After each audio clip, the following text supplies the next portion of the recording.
2023-24 বৰ্ষৰ শিল্পী পেঞ্চন ঘোষণা অসমৰ কলা সংস্কৃতি জগতলৈ অতুলনীয় অৱদান আগবঢ়োৱা 62 গৰাকী শিল্পীলৈ আগবঢ়োৱা হৈছে শিল্পী পেঞ্চন।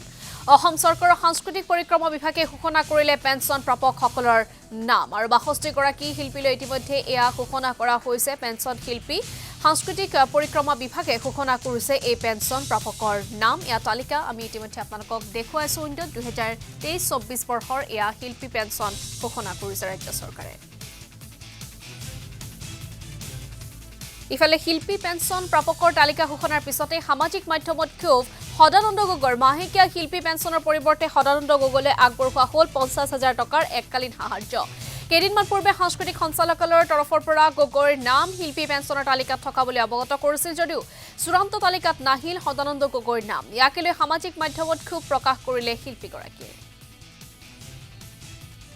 আজি ৰাতিপুৱা মই তেজপুৰ যাবলৈ প্ৰায় ৰেডি হৈছিলোঁ যাবলৈ।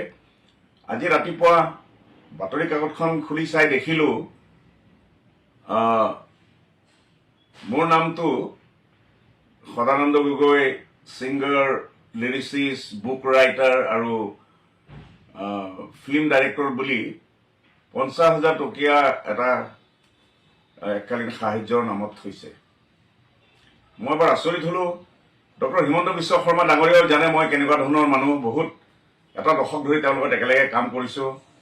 মই প্ৰথম কথা 50,000 টকা লোৱা মানুহেই নহয়, কিয়নো মোৰ ভাল দিনত মোৰ এতিয়াও মনত আছে এবাৰ এজন কালিয়া বজোৱা শিল্পী, তেওঁৰ হালোৱা হাল মৰিল গোৱালপাৰা জিলাৰ পিনে।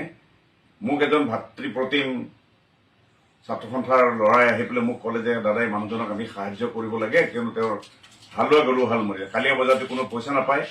মই লগে লগে তেওঁৰ হাতত মোৰ 15,000 টকা দিছিলোঁ এহাল গৰু কিনি দিবলৈ। 2011 চনমানৰ কথা।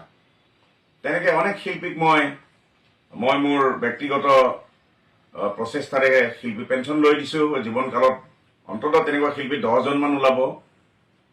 আৰু মই 16 বাৰ বিদেশত গান গোৱাৰ পিছত, 10খন চিনেমা মিউজিক ডিৰেকশ্যন কৰাৰ পিছত, 1000ৰ ওচৰত গান লিখা গোৱাৰ পিছত, মোৰ 7খন কিতাপ ওলোৱাৰ পিছত মোক যদি চৰকাৰে ভাবি আছে যে মই 50,000 টকীয়া মানুহ, তেওঁলোকে দে আৰ ইন ৰং পেৰাডাইজ।